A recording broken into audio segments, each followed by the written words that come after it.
Welcome to the Akashic Reading Podcast, presented by AkashicReading.com, the place where you can learn to access your soul's wisdom, or at least stop digging the hole any deeper.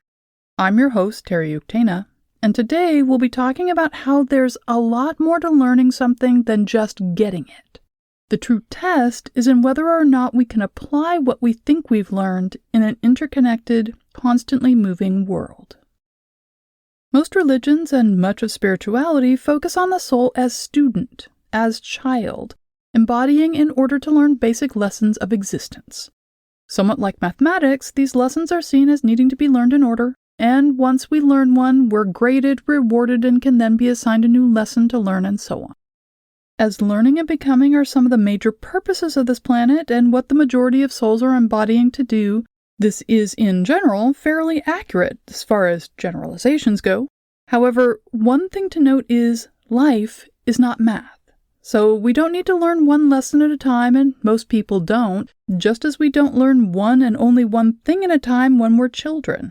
For example, school is where we learn not only academic subjects, but social rules and dynamics, how to interconnect one-on-one with others our own age, as well as adults outside our social circle, and that the world is a much bigger place than the universe of home, which we have come to know. And that's just first grade. Also, there's a lot more to learning something than just getting it. The true test is in whether or not we can apply what we think we've learned. For example, in getting a driver's license, there is both a written and a practical exam. The intellectual knowing of something doesn't make you a driver, and one particular moment in time where you are demonstrating the complex task of driving doesn't mean you're able to demonstrate your ability to deal with every situation required of a driver. Therefore, we must go through both tests to be certified legal to drive. So too in life, once we know a lesson, we then must demonstrate we can apply the lesson in an embodied life. This may happen in the same life where we learned the lesson, but most often happens in subsequent lives. If we're struggling with a particular lesson, we may construct a life which causes us to focus specifically on the issue, somewhat like running cattle through a series of ever smaller chutes in order to quickly and safely get them into a corral. Without distraction and with no room to turn around or jump over any obstructions on the sides, they are forced to move forward to the correct destination, which doesn't prevent some determined cows from trying. People come to me with the most amazing stories. They want to know what lesson they're missing or what message isn't getting through because they keep praying and trying to manifest things and nothing works out right. Like people who pray earnestly for unconditional love and are inundated with pets of all kinds. These people are getting responses to their requests, literal answers which fulfill the specified parameters, but not what the person actually intended or needed. Sometimes there is a message which they've been missing, usually when the response is a repeated pattern or a cluster of events, and sometimes they're missing the lesson, not because they don't know it, but because they've been trying to put off acknowledging it. But most of the time, when I see this, the problem isn't a missing message or lesson. It's in how they're putting out the request, how they're implementing the information they're receiving, or how they're using the new skills and insights they've acquired through the lesson. When a soul is young, when it's in its initial stages of becoming, when it's new to this particular style of embodiment or new to this planet with its lessons, the soul is much like a student in school learning pre-selected lessons and working through them under the tutelage of a teacher or guide. This can be as macro as taking on a very iconic role in life like the male head of a family, being a peasant woman in a small European village, herding cattle in Africa, working a farm in rural China, etc., etc., etc. It can also be as micro as working through a brief role with one person or being in one small facet of the embodied life. We see it here as well when people take on very iconic roles in their lives and work hard to achieve perfection in them against the odds and find themselves struggling in later life. Or it can look like a businessman who is ruthless and successful because what they're learning about is power or ethics, or having a voice. From the outside, it's hard to know what lessons are being learned, but soul book after soul book shows people seek out lives to learn things such as commitment, power over others, wealthiness, poverty, jealousy, freedom, need, forgiveness, and so much more. But what happens when you've learned these things? What happens when you work to manifest things and they stall out, get stuck, or fail? What can be done when you've done it all right and you're still stuck on the hamster wheel at work, in relationships, in finances, spiritually, and more? We tend to think of the world around us as separate from us, as other and out there, while we are in here. Therefore, the world becomes a chaotic and monolithic energetic system which we can tap into or seek to avoid with practices such as the law of attraction or the law of assumption. What we fail to notice in all of this us versus them conceptualization, this notion we're an island, is the second we're born, we are intimately integrated into the world on all levels. We are part of the Earth's energy, the pool of golden liquid light which is ever fresh and flowing, the ley lines which are the world's neural network, the waters which act as nourishment and cleansing agent. We are all generating the web of life which is and responds to all life. Our primary purpose, therefore, is to be here in our unique suchness. This is not to say if we all get centered and grounded, paradise will spring up around our feet, nectar will bubble up from the ground, and we can frolic to the playing of lutes and pan flutes. In our sacral chakra, or the energy center between our hip bones, the manifestation process contains not only our most intimate desires, but also our mistakes and fears and lacks. This is also where people don't necessarily want to see who they truly are, so they work to avoid the mirror held up by partners, friends, family, and situations at all costs. Our heart chakras can keep us focused on service, which becomes unbalanced into sacrifice and codependence. The survival skills we acquired in childhood can armor our third chakra, creating an identity where, like Sleeping Beauty, we live behind impenetrable barriers, hoping someone will see through them all to find our true selves. Yeah, all of those energies are manifesting in embodied life as well. As the saying goes, you can't make an omelet without breaking some eggs. While we aren't completely in control of the process, neither are we a helpless victim to it. We are a component of it. And the more we engage with it healthily, the more we can gain.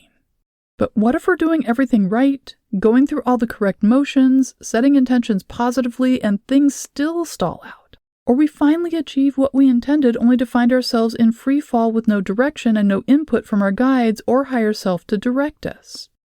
The most common response is to start searching for what has gone wrong, what we're doing or not doing to cause the problem, or to make things go awry.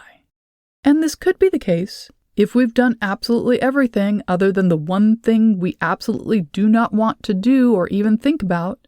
It's probably time to think about it. It may be what you're doing is right, but you need to include someone or ask for help from someone when you really, really don't want to. Or you need to confront something which is triggering you, or do something scary, distasteful, or heartbreaking in the short term which makes the long term possible. Of course, there's also the possibility that nothing is necessarily wrong at all, not with what you're doing. When I have clients or students who are truly focused on figuring out the issue and feel they're the issue which needs to be corrected, I remind them of all the human beings right now who are in war-torn areas. I can't think of anyone in Ukraine, Sudan, Afghanistan, Syria, let alone the Rohingya, Uyghurs, and Tibetans, and say they are not fully focused on manifesting peace, safety, health, and well-being for not only themselves, but those they love and their people more broadly. And they aren't failing in their manifesting because this hasn't yet come to pass. The reality is, manifesting includes more than the intentions and actions of the individual to be successful. We exist in and are fully interconnected with this world, and the universe beyond it. This means part of our manifesting process includes others, free will, and physics. I break this down into the 4 pillars of manifesting. Understanding how these work rather than seeing things as just us and the mysterious universe out there can help us make sense of what's happening and what we can do next. Pillar 1 is you. This includes all aspects of the process each of us is bringing to the table, including our intentions, energy, willpower, clarity of thought and inspiration, preparation, actions, engagement, and responses. Pillar 2 is the goal to be manifested. This can be an object, person, place, relationship, job, role, or experience. It can be the answer to a lesson we've been working on or another skill-building process.